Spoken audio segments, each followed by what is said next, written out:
ನಮಸ್ಕಾರ Karnataka, welcome back to K V Kannada logs. ಮೊನ್ನೆ fan ಬಿಚ್ಚಿದ್ದು ಫಿಟ್ ಮಾಡಿರಲಿಲ್ಲ. ನನಗೆ ಒಂದು ಗಾಡಿ ಹತ್ರ ಫ್ಯಾನ್ ಎಲ್ಲ ಫಿಟ್ ಮಾಡಿದೆ. ಫಿಟ್ ಮಾಡಿ ಸೂಪರಿಸಿದ್ದು ಡೋರ್ ಲಾಕ್ ಸರಿಯಾಗಿ ಬೀಳ್ತಿರ್ಲಿಲ್ಲ. ಸರಿ ಆಯಿತು ಅಂತ ಅದನ್ನೆಲ್ಲ ಬಿಚ್ಚಿ ನೀಟಾಗಿ ರೆಡಿ ಮಾಡಿ, ಗಾಡಿ ಫುಲ್ ಗಲೀಜಾಗಿತ್ತು ಸೂಪರಿಸಿ ಅದನ್ನೆಲ್ಲ ಕ್ಲೀನ್ ಮಾಡಿದೆ.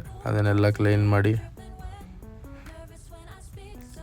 ಟಾಟಾ ಎ ಸಿ ಹತ್ರ ಹೋದೆ. Tata A C battery wire loose ಆಗಿತ್ತು, ಅದು ಟೈಟ್ ಮಾಡಿರಲಿಲ್ಲ ಸುಮಾರು ದಿನದಿಂದ. ಸರಿ ಆಯಿತು ಅಂತ ಅದನ್ನೆಲ್ಲ ಟೈಟ್ ಮಾಡಿ ಹಂಗೆ ಗಾಡಿ ಫುಲ್ ಕ್ಲೀನ್ ಮಾಡಿದೆ. ಎಲ್ಲ ಹಗ್ಗ ಎಲ್ಲ ಎತ್ತಿಟ್ಟು ಕ್ಲೀನ್ ಮಾಡಿ ಬುಲೆರೋ ಹತ್ರ ಬಂದೆ. ಬುಲೆರೋ ಪಂಚರ್ ಆಗಿತ್ತು. ಸರಿ ಆಯಿತು ಅಂತ ಜಾಕ್ ಎತ್ತಿ ಪಂಚರ್ ಹಾಕ್ಸ್ಕೊಬರೋಣ ಅಂತ ಹೋದೆ. ಒಂದು ಸ್ಕ್ರೂ ಹೊಡೆದಿತ್ತು. ಸರಿ ಆಯಿತು ಅಂತ ಅದನ್ನೆಲ್ಲ ಪಂಚರ್ ಹಾಕ್ಸ್ಕೊಂಡು ಮನೆ ಹತ್ರ ಬಂದು ಟೈರ್ ಫಿಟ್ ಮಾಡಿದೆ. ಫಿಟ್ ಮಾಡಿ ಮನೆಗೆ ಹೋಗಿ ರೆಡಿಯಾಗಿ ಮತ್ತೆ ಗಾಡಿ ಹತ್ರ ಬಂದೆ.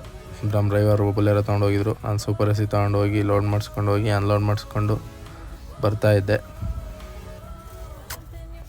ಕಸ ಎಲ್ಲ ಗುಡ್ಸ್ಕೊಂಡು ಬರ್ತಾಯಿದ್ರೆ ನಮ್ಮ ಫ್ರೆಂಡ್ ಫೋನ್ ಮಾಡಿ ನಾನು ಚಿಕ್ಕಬಳ್ಳಾಪುರ ಕಡೆ ಹೋಗೋಣ ಬಾ ಅಂದರು. ಸರಿ ಆಯಿತು ಹೋಗೋಣ ಅಂದ್ಬಿಟ್ಟು ಯಾವ ಬಾಡಿಗೆ ಇರಲಿಲ್ಲ. ಸರಿ ಆಯಿತು ಈಶಾ ಫೌಂಡೇಶನ್ಗೆ ಹೋಗೋಣ ಅಂತ ಅಲ್ಲೆಲ್ಲ ಹೋಗಿ ಲೈಟಿಂಗ್ಸ್ ಎಲ್ಲ ನೋಡಿಕೊಂಡು ಅಲ್ಲಿಂದ ಮನೆ ಕಡೆ ಬಂದು